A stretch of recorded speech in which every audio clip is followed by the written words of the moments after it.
They are here, Cosmo Macero of O'Neill and Associates, a man who celebrated Thanksgiving in Texas. Yeah. Visiting friends in Austin, Texas. Had a great time. Great meal. They do ribs for Thanksgiving? What do they do? No. Very traditional turkey, wonderful stuffing, wonderful gravy. Is it true you were visiting the Bushes? I was not. Stay out the bushes, Cosmo. Peter Cadgis of the Boston Phoenix, who did Thanksgiving at JP. Jamaica Plain. A little more suburb, superb. Cosmo. There you go. A lot to get to today, gentlemen. Politics, of course. Start with Barney Frank. He announced yesterday, somewhat surprisingly, that he's not running for re-election, even though he had told us before he was. Cosmo, your gut reaction? I'm already weary of the long lineup of political aspirants who are being traipsed out to potentially take over. The problem with being elected to Congress is that once you do that, your reputation is immediately ruined. Nonetheless, there's a lot of people who want to step into that position, and I'm sure it's going to be quite a sweepstakes. Barney's out, Peter. Are you surprised? What did you think of his press conference yesterday? Oh, his press conference was vintage Barney. Listen, here in Massachusetts, we learned to appreciate the lovely lilt of the New Jersey accent long before the Sopranos ever came on the scene. No, it was vintage Barney. I was surprised.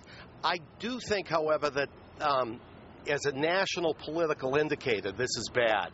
I mean, Barney did say that he didn't want to run because of the new district. But I think the real reason is he knows, even if he was reelected, and he would be, that he'd be going to a Washington where the Democrats will be in the minority again. But isn't that why this is classic Barney, where he puts forth this plausible theory that he didn't like the new district, but that has nothing to do with it, because he would win again, and he doesn't back down from fights. What he said was more nuanced. He was honest, and he said he didn't like campaigning.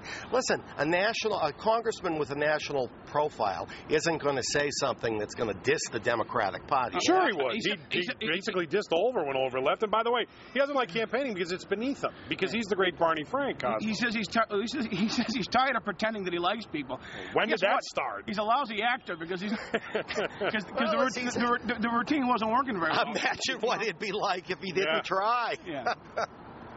Somebody that's smiling about this news, obviously, Newt Gingrich, who has been a nemesis of Barney's over the years. Newt's smiling for a number of reasons, not the least of which is it appears now that he has been chosen by the party to be the anti-Romney candidate, and now the party will decide either Newt or Mitt. Is that how this is breaking down, Cosmo? I think maybe. I think what's important here is this is a significant event, this endorsement, and by the union leader. By the union leader in Manchester. I've said that you can't underestimate him intellectually, one of the smartest guys on stage.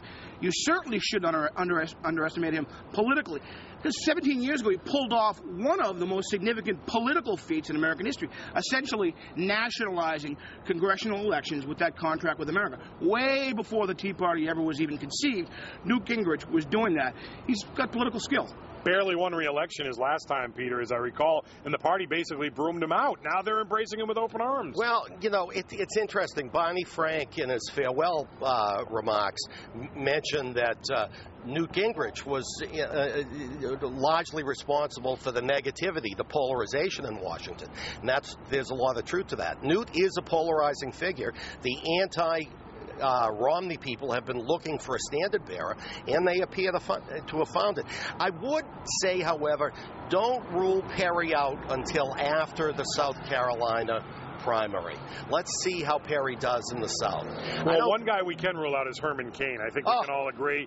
Now we got a woman claiming she's had a 13-year affair. As opposed to 999, 13, 13, 13. Well, do either of you doubt this woman's story? I don't know. 999, now I know what that stands for. The number of years before he gets back in the house, before his wife lets him back in the house. About 1,000 years.